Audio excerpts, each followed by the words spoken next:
네, 오늘 우리에게 주시는 하나님의 말씀 보도록 하겠습니다. 신약 성경 사도행전 1장 12절로 26절까지의 말씀입니다.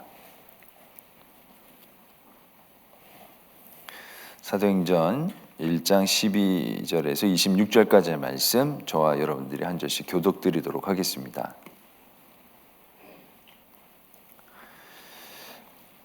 제자들이 감람원이라 하는 산으로부터 예루살렘에 돌아오니 이 산은 예루살렘에서 가까워 안식일에 가기 알맞은 길이라.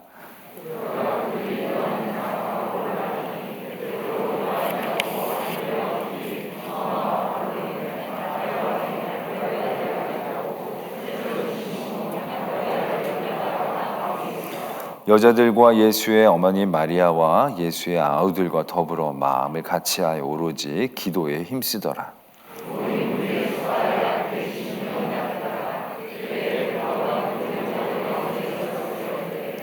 형제들아, 성령이 다윗의 입을 통하여 예수 잡는 자들의 길잡이가 된 유다를 가리켜 미리 말씀하신 성경이 응하였으니 마땅하도다.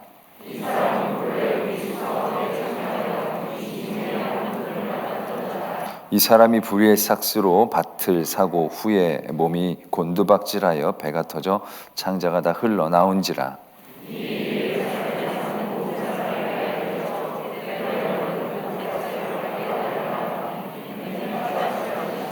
시편에 기록하였으되 그의 거처를 황폐하게 하시며 거기 거하는 자가 없게 하소서 하였고 또 일렀으되 그의 직분을 타인이 취하게 하소서 하였도다.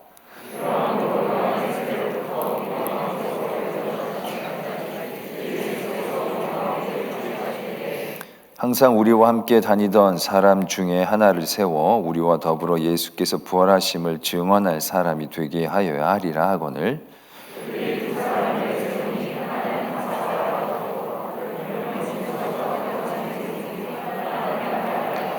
그들이 기도하여 이르되 뭇사람의 마음을 아시는 주여 이 두 사람 중에 누가 주님께 택하신 바 되어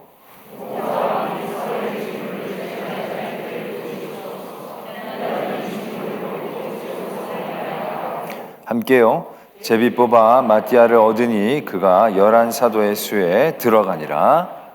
아멘. 하나님의 말씀입니다. 이 시간 예수님께서 부활하시고 난 다음에 40일 동안 제자들에게 보이시고 그 다음에 승천하셨습니다. 그리고 이제 오순절날 성령이 임하게 되죠. 그러니까 그 안에 시차가 한 열흘 정도가 있는 겁니다. 그 열흘 동안의 이야기가 어떻게 보면 오늘 우리가 지금 읽은 12절과 26절 사이에 있는 그러한 사건입니다. 열흘은 어떻게 보면 영적인 어떤 공백기와도 같은 시간이죠. 성자 예수 그리스도는 하늘로 올라가셨고 아직 부에서 성령은 내려오시지 않았고 마치 그런 시간은 없지만 이 땅 가운데 우리와 함께 하신 분들이 없는 그 시간들을 어떻게 보내고 있는지 말씀은 이렇게 적고 계신다라는 얘기죠. 제자들과 또 예수 그리스도의 형제들 또 어머니 가족들이 함께 모여 있는 것을 오늘 우리는 보게 됩니다. 그들은 모여서 무엇을 하고 있었는가? 14절에 보면 이렇게 적혀져 있습니다. 마음을 같이하여 오로지 기도에 힘썼다. 이렇게 적혀져 있습니다. 지금 이 시간은 예수님께서 이제 승천하시면서 그들에게 사명을 주시고 성령이 너에게 임하실 것을 또 천사들은 너희가 지금 본 그대로 예수님께서 내려오실 것이다. 다시 오실 것이다. 라는 말씀을 해주셨다는 얘기죠. 그러니까 지금 그 얘기를 들은 이 제자들의 무리 안에서 갖고 있는 마음은 어떠한 마음이겠습니까? 기다리는 겁니다. 이제 기다리는 거죠. 이제 그 기다림 가운데 이들이 지금 오롯이 마음을 같이하여 기도에 힘쓰고 있는 모습을 보게 됩니다. 이게 참 우리에게 또 다른 깨달음과 도전을 주고 있습니다. 이때는 지금 예수님이 승천하시고 나서 다시금 성령님께서 내려오시기 직전까지 시간적으로 보면 그렇게 길지 않습니다. 열흘 정도 되는 거죠. 근데 그 열흘 정도의 시간 가운데에 이들은 하나님 앞에 그 하나님의 다시 예수 그리스도의 다시 오심 성령의 기다림 가운데에서 그 기다림을 기도로 채우고 있다라는 사실입니다. 지금 우리의 삶의 자리를 더 확대해서 보면 우리도 솔직히 이분들과 같은 믿음의 자리에 있다라고 얘기해도 과언이 아닌 겁니다. 물론 성령님께서는 우리에게 임하셨죠. 그러나 우리는 다시 오실 예수 그리스도를 기다리는 삶을 살고 있는 것입니다. 그러한 처지라고 한다면 오늘 이렇게 120명의 성령을 기다리는 사람의 처지와 우리가 별반 다를 바가 없다라는 얘기죠. 그렇다라고 했을 때 무슨 시차의 물리적인 차이는 있겠지만 결국 우리가 그 기다림의 시간에 무엇을 해야 하는지가 분명해지는 거고요. 그 기다림의 시간에 우리가 해야 하는 것들 가운데 우리의 방향성이 어떠해야 하는가를 깨닫게 해주신다는 얘기죠. 우리도 지금 기다립니다. 그렇죠? 소망하고 기다립니다. 다시 오실 예수 그리스도를 기다립니다. 우리는 그 기다림의 시간들 어떻게 잘 보내야 할까? 이런 고민들이 우리에게 분명히 있어야 하는 것이죠.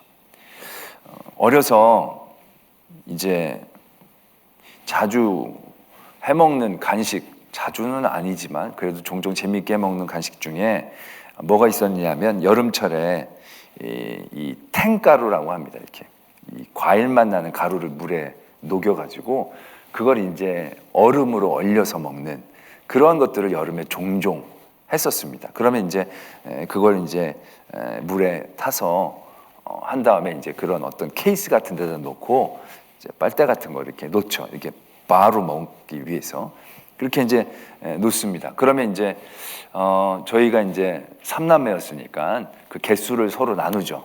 여기까지가.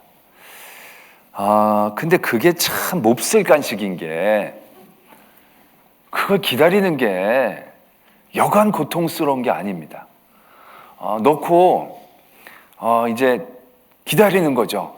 그러면서 기다리다가 이제 정말 오래오래 참았다가 냉장고 문을 열어서 손가락 같은 걸 집어넣죠. 그러면 아직 물이 있는 거죠. 에이씨, 그래가지고 또 넣고. 그리고 이제 계속 그거 기다리는 거죠. 근데 시간이 죽어라고 안 가요.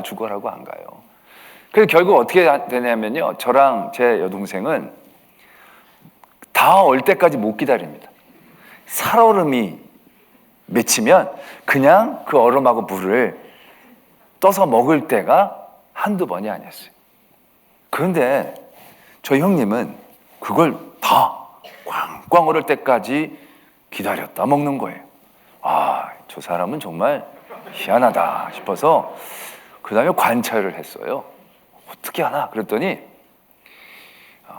딴짓을 하는 거예요. 우리는 얼려놓고 이렇게 넣어놓고는 얼 때를 막 기다리는데 완전히 딴짓을 하는 거예요. 딴 데 가서 놀든지 딴 데 갔다 오든지 하여튼 딴짓을 해갖고 오니까 그걸 꽝꽝 올 때까지 참고 기다릴 수 있는 거죠.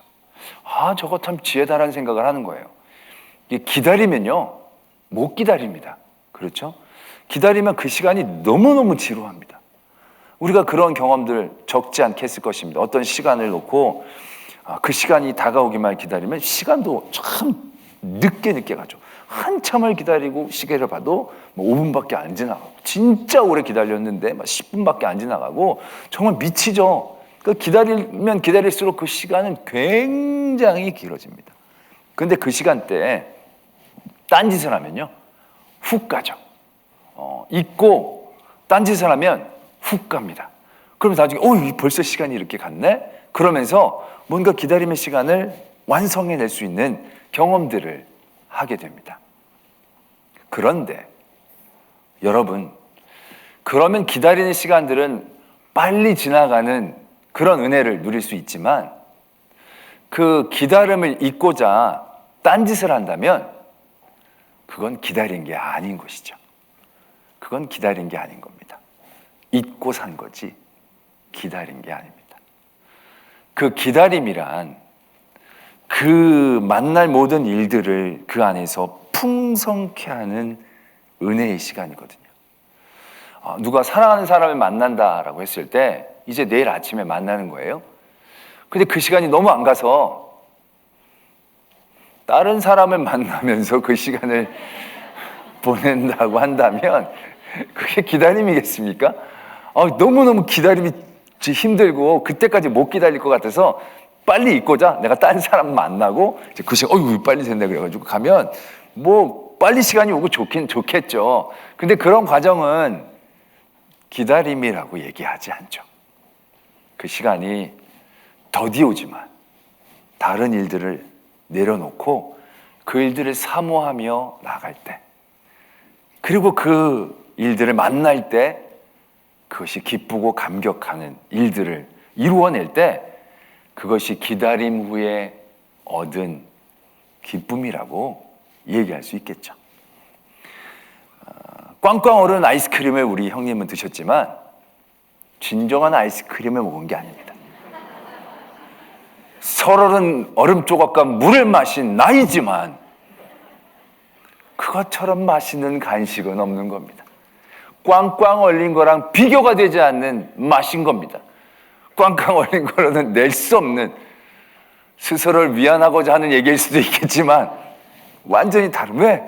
간절한 기다림 끝에 먹게 되는 차가움, 그것만으로도 충분한 거거든요. 우리가 지금 예수님을 기다립니다. 아멘?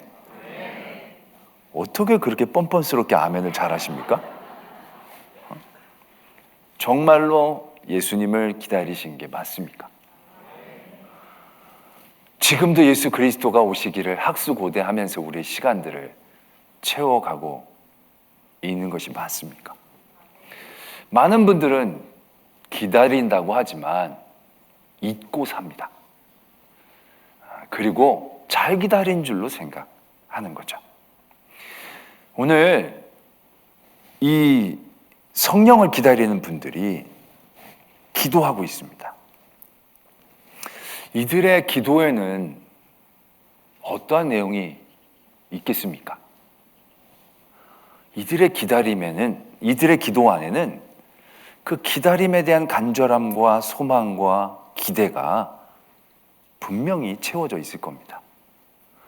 이들이 이때 기도하는데, 우리가 지금 오로지 기도만 하는데 집에 일들은 하나님께서 이루어 주십시오. 거기 내가 지금 음식을 해놓고 온 게 상하지 않게 잘 해주고, 우리 애가 잘 공부를 하고 잘 따라갈 수 있도록, 뭐 내가 해야 할 일들을 잘 해결할 수 있도록, 이러한 기도가 채워지지는 않을 겁니다. 왜? 그들이 향하는 간절함의 방향이 있으니까. 다시 오실 성령, 그분을 맞이하는 나의 마음들, 기대들, 또 소망들, 또 어서 오시옵소서라는 간절함들이 이런 기도에 담겨져 있지 않겠느냐라는 얘기죠. 자, 그렇다면 우리도 지금 기다림 가운데에 있는 성도라고 한다면 지금 우리가 드려지는 기도에는 어떠한 내용들이 있습니까? 정말로 다시 오실 예수 그리스도를 향한 기도의 내용들이나 제목들이 과연 우리에게 있습니까? 미래를 향하여 기도한다라고 하지만 우리의 미래는 다시 오실 예수 그리스도의 미래가 아닐 것입니다. 내가 취하고 내가 누리고 내가 먹게 될 그 어떤 나의 삶의 자리에서의 미래이겠죠. 우리가 다시 오실 예수 그리스도를 위해 나를 준비시킬 만한 그런 기도의 제목들이 얼마나 우리에게 있습니까? 세상에서 성공하고 세상에서 승리하려는 기도의 제목들, 그래서 내가 세상에서 사람들에게 존경받고 사랑받게 되어지는 그런 자격과 조건들을 만들어내기 위한 기도의 제목들은 내 안에 차곡차곡 쌓이게 되지만, 그래서 우리 아이들이 좋은 학원에 가고 좋은 학교에 가고 좋은 직장에 가고 좋은 결혼을 하고, 그러한 기도의 제목들은 우리가 채워져 있지만 정말 우리 아이들이 다시 오실 예수 그리스도를 향하여 기다림의 마음과 영적인 준비들이 되어져 있는, 깨어 있음은 그러한 기도의 제목들은 우리에게 과연 얼마나 있을까? 그러한 기도의 제목에 우리는 얼마나 힘쓰고 있을까라는 생각을 해보게 됩니다. 저도 이 말씀을 묵상하면서 제가 기도했던 모든 제목들을 쭉 되돌아봅니다. 교회를 위한 기도, 성도들을 위한 기도, 가정을 위한 기도, 그런 기도들은 다 있는데 다시 오실 예수 그리스도를 위하여 준비하고자 하는 기도, 그분의 다시 오심을 간절히 소망하는 기도, 그런 기도는 한 적이 참 오래전이었다는 생각을 하게 됩니다. 제가 그런 기도를 했을 때는 군에 입대하기 직전에 고등학교 2학년 말기에 그런 기도를 많이 했던 것 같습니다. 예수님 오신다면 지금 오시면 참 좋겠습니다. 입대하기 전에 오시면 너무 좋겠습니다. 제가 제대할 때는요, 하나님 지금 오시면 안 됩니다. 제대하고 그것 좀 놀다가 결혼하기 직전은 그런 기도가 거부가 되죠. 결혼 생활 좀 해보다가 오시면 얼마나 좋겠습니까? 그러나 우리의 기도의 제목 가운데는 다시 오실 예수 그리스도의 기대감이나 소망을 위한 기도의 제목들은 참으로 찾기 쉽지 않은 그런 우리들의 모습들을 보게 되는 거죠. 이분들은 물론 이제 며칠 뒤면 만나게 될 은혜를 누립니다. 그러나 우리에게도 그것이 내일 오지 않는다라고 보장할 수는 없는 거죠. 그렇다면 그 다시 오실 예수 그리스도 앞에 우리가 얼마나 준비되어져 있는, 그 예수 그리스도 얼마나 기다렸다고 얘기할 수 있는 그런 마음으로 나갈 수 있냐는 거죠. 예수님이 내일 오셨는데 예수님 기다렸습니다 라고 우리가 얘기했더니 예수님이 새빨간 거짓말 이라고 얘기하시지 않겠냐는 거죠. 네가 나를 기다렸으면 그래서 뭘 했는데, 우리가 예수 그리스도를 기다리며 한 게 뭐가 있습니까? 지금 뭐 열심히 봉사하고 열심히 예배드리고 솔직히 내 은혜 받고 하나님 앞에 영광을 돌려오라고 했지만 다시 오실 예수 그리스도를 기다리는 그런 영과 육의 준비로 우리가 그런 일들을 해낸 것은 아니지 않는가라는 얘기죠. 어제 저녁에 집에 가서 누웠는데요, 날이 더웠지 않습니까? 그런데 오한이 드는 거예요. 추워지는 거. 제가 원래 이불을 안 덮고 자는데 내가 이불을 폭 뒤집어 쓰고 있는 거예요. 순간적으로 내가 너무 놀란 거예요. 혹시나. 그러면서 오만 가지 생각이 드는 거예요. 야, 이거 어떡하지? 내일 이거 바로 이 시간에 뭘 어떻게 하지? 목사님들한테 전화하면 바로 준비가 될까? 야, 아니면 그냥 안 걸린 척하고 할까? 근데 목소리가 변하면 숨기지도 못하고, 그러면 설교 전에 통성기도를 오래 해서 목이 쉰 척하면서 할까? 뭐 오만 가지 생각. 그래서 그러면 지금 장인어른께 연락해가지고 내일은 우리 쪽에 와서 하시라고 그럴까? 뭐 오만 가지 생각을 막 하게 되는 거예요. 정말. 그러면서 퍼뜩 제가 무슨 생각했냐면, 옆에 아내가 누워 있었는데 아내를 깨웠어요. 아내한테 내가 처음으로 여보 나가서 자. 그래도 끝까지 아내를 사랑하는 마음이 있잖아요. 이렇게 보호하려는 마음. 나가서 자라고.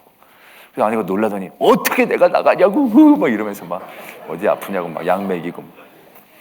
어제 그냥 새벽에 아주 근데 순식간에, 근데 결과적으로는 지금 속이고 나온 거 아니고요.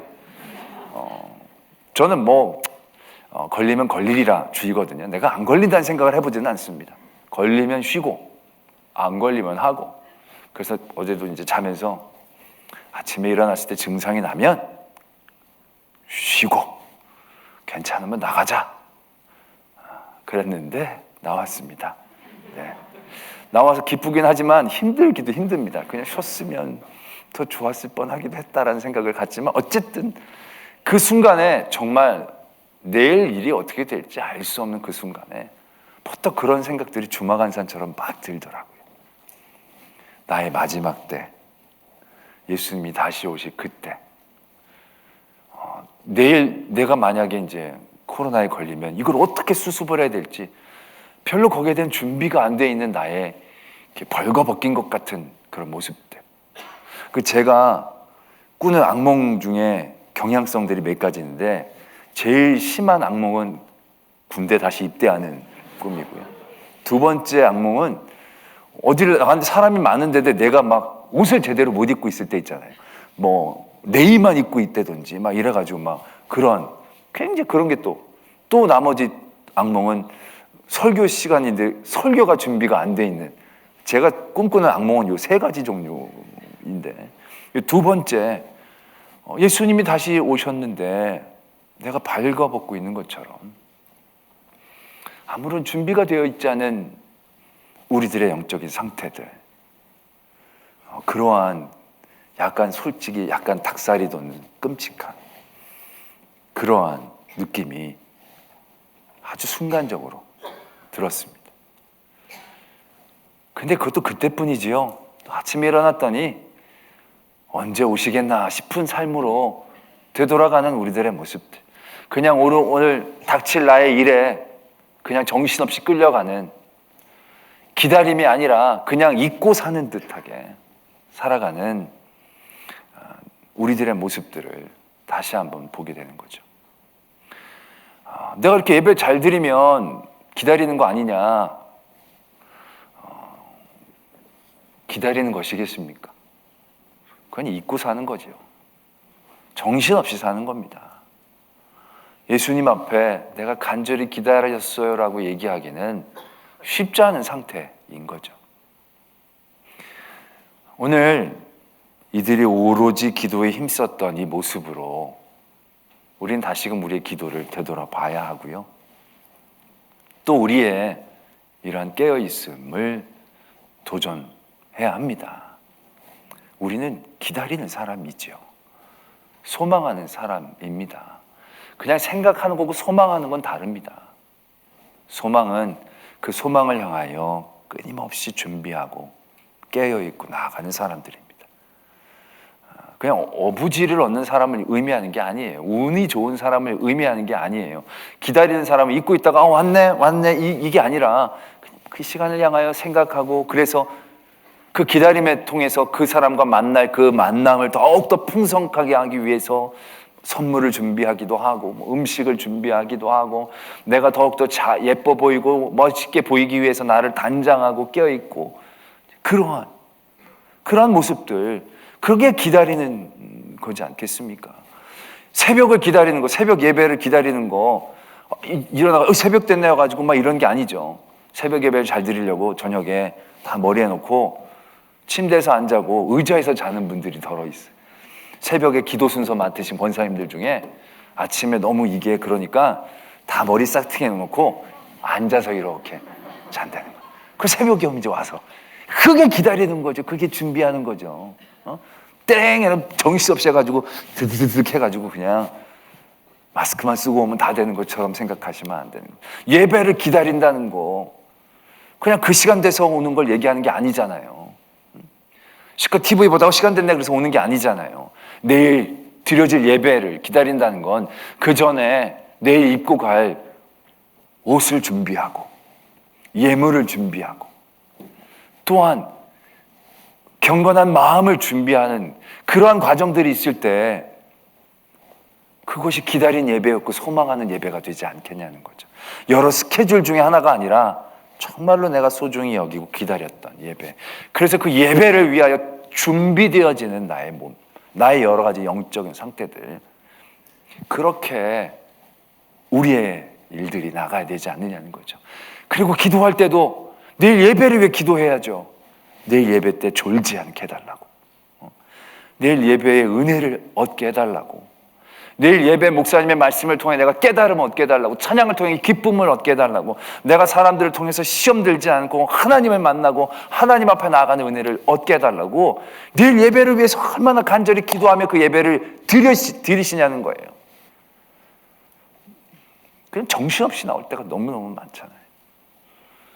그럼 그것이 정말로 우리가 소중하게 여기고 바라보는 예배라고 얘기할 수 있겠냐? 라는 거죠. 오늘 그들이 그러한 기도를 통해서 그 다음의 일들을 만들어냅니다. 기다림의 자리에서 다시 오실 예수 그리스도, 성령의 역사 가운데 우리들이 뭘 하면 될까? 그러다가 한 명의 권위 난 사도의 직분을 채워야 되겠다. 봉사와 사도의 직분을 대신할 사람들로 채워 준비해야겠다. 이게 기다린 사람들이 기도하면서 하나님이 주시는 감동으로 해낸 일들이잖아요.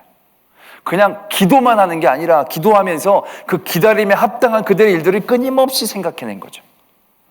그러다 보니까 우리가 사도의 숫자를 채우자.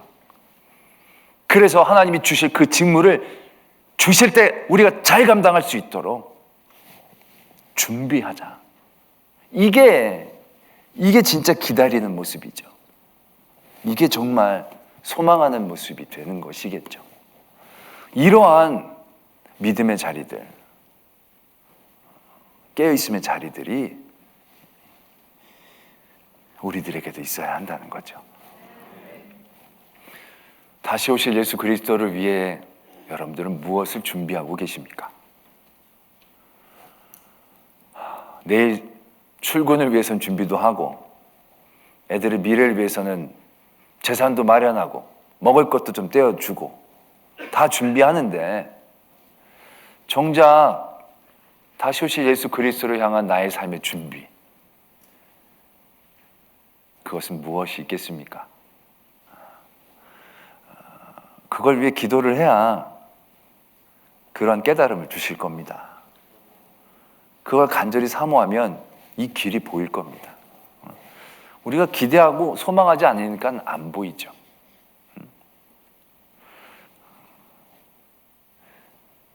오늘 하나님께서도 우리를 사랑하고 우리를 소망하시니까 우리에게 필요한 모든 것들을 하나님들도 알아가시고 주시지 않습니까? 우리도 그 자리에 서서 그러한 삶의 자리에서 기도하고 소망하고 진짜 기다리는 삶으로 살 때 기다리는 삶을 풍성케 하시는 하나님의 원하심을 깨달을 수 있을 것입니다. 그리고 다시 오실 예수 그리스도를 향하여 위하여 준비되어질 수 있는 우리들의 삶의 자리에서 깨달음들, 도전들을 만날 수 있을 것입니다. 큰 일이 아닐 겁니다. 대단한 일을 원하시는 건 아닐 겁니다. 엄청난 준비를 하라고 얘기하시지는 않을 겁니다. 우리 삶의 자리에서 충분히, 아직 성령이 임하시지도 않았지만 그들이 충분히 할 수 있는 그것들을 쌓아나갈 때 하나님은 그것으로 기뻐하시고 준비되어진 그들에게 오순절의 성령이 임하시는 그런 은혜가 있음을 보게 되어진다는 것이죠. 또 한 주간을 우리는 살아갈 겁니다. 이번 한 주간에 어떤 일들이 있으신지는 모르겠습니다. 기다리는 일들도 있으실 것이고 또 굉장히 괴롭고 피하고 싶으신 일들도 있으실 겁니다. 그러나 그런 모든 세상의 일들을 향한 나의 준비들, 나의 깨어있음, 그것 위에 다시 오실 예수 그리스도를 기다리는, 소망하는 우리의 기도와 깨어있음과 준비가 있기를 도전합니다.